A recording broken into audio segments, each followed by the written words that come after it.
The Torah portion this week, when Rabbi Mates will be blessed to find it for me, is going to be called Parshat Vayechi. Parshat Vayechi is the last Torah portion, as she mentioned in the... See, I think we're in the wrong spot. We got a little ways to go. Parshat Vayechi is the last portion in the book of Genesis, and it recounts the part of Genesis where Jacob is getting ready to die. And so he calls his son Joseph, and he says, bring your kids with you. He brings his two oldest children, Manasseh and Ephraim. And Jacob says, I can't believe that I thought you were dead, and I can't believe I lived to see you alive here. It's unbelievable. And he decides to offer a very special blessing to Joseph's children.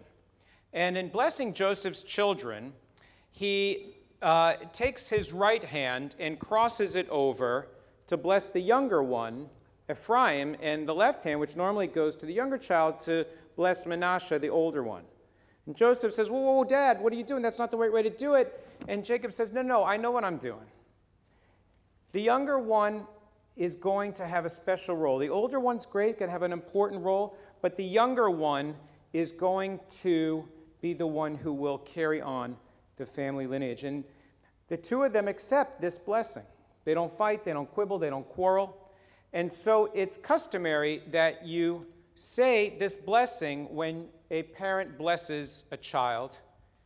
They say, may God make you like Ephraim and Manasseh. And I remember when I came home on May the 16th, 1997, with my son, 3 days after he was born on the 13th of May, a little premature. We gathered around our Shabbat table, and for the first time, we blessed our son with these very words that we have used to bless him every single week when he remembers to call. We bless our daughters similarly. We say, Yisimech Elohim, may God make you like Sarah, Rebecca, Leah, and Rachel. 9 years ago, we created a new blessing for our dog. Do you want to know what the dog's blessing is? It's ridiculous. You sure you want to know? Yes. We say to our dog, woof, doggy, doggy, doggy, woof, doggy, doggy, doggy, yay! And the dog knows that challah is coming. Thank you. So it happens that we continue to offer this blessing. And in the Zohar, there is a comment that says that when you bless your children, even though the parent that offers that blessing may see it as complete, it doesn't give the child full pleasure until it is passed down to the generation after the child. In the sage's words in Tractate Ta'anit, it says, may it be God's will that your offspring be like you. How many of you have been cursed with such words? May you have a child just like you. This is supposed to be a blessing. How many of you have not always read it as a blessing? But what the Zohar is teaching us is something amazing. Rabbi, the Maggid of Mezrich, taught that the wise son asks for all these blessings in order to give his father pleasure. Seeing this, the father gives him a blessing for the sake of his children and his grandchildren. And this is the meaning of the words in the book of Malachi, where it says, God will turn the hearts of parents to their children and the hearts of children toward their parents. The idea of blessing, the idea of gathering connected tissue of family is not easy. How many of you have had or still have a parent? And is there anybody who has ever found their parent to be annoying? Not me, but I'm sure other people have. I have to say this, my mother is here today. Right? How many of you have been blessed to be a parent and have found your children to be annoying? Right? The connective tissue of families is difficult. It's hard. Right? I have 3 children. They all came from the same place. I was there. And they're completely and totally different one from the other. And sometimes I look at them and I say, where did you come from? You are nothing like your mother and me.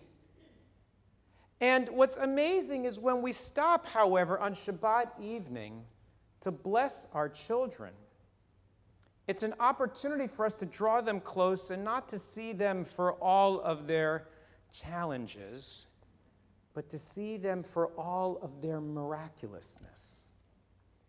And to gather them close and to let them know that they are, with all of their challenges, a blessing. And what does a parent want to do more than anything for a child is to impart ideas and values and knowledge and wisdom. I get in trouble for this because I want to teach something to my children and it takes too long. Dad, you're going on and on and on. And at the same time, I feel like I want them to know what I think about things. I want them to benefit from my experience. I want them to embrace my values and the things that I think are important. And where did I learn those things except from my own parents? Why do I teach my kids very long lessons about how the economic system and banks and things work? Because when I was a little boy, my dad would be on long car trips and all we had was an AM radio with one speaker in the middle.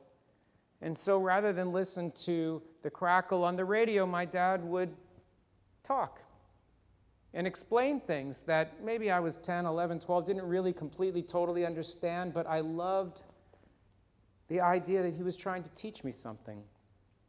My dad would often teach me things directly and often things just by example. My dad used to keep a bag of little solicitations from random charities like World Wildlife Fund and March of Dimes and other kinds of causes. And when he had a bad day, he would go down to his office and he'd write a few checks to tzedakah and he would feel better. My dad used to, even though he worked in an institution that was filled with scientists who wore jeans and flannels to work every day, my dad always wore a suit to work every day and always believed it was important to be more dressed than less dressed. My dad taught the importance of small gestures. My mom taught me the importance of never arrive without a gift. She taught me the importance of not thinking about yourself, but thinking about the needs and the lives of others. And through those examples of behavior, through lessons that were taught by example and by direct instruction, they passed on to me a legacy. They passed on to me a heritage. And that heritage comes from the values our tradition has passed on generation to generation through Torah and tradition of compassion and generosity and kindness and caring for those who are vulnerable and weak and making sure that you use your life for a constructive and meaningful purpose so that when you're all done, the world is a lot better because of what you did and contributed. And I try to pass those lessons on to my children.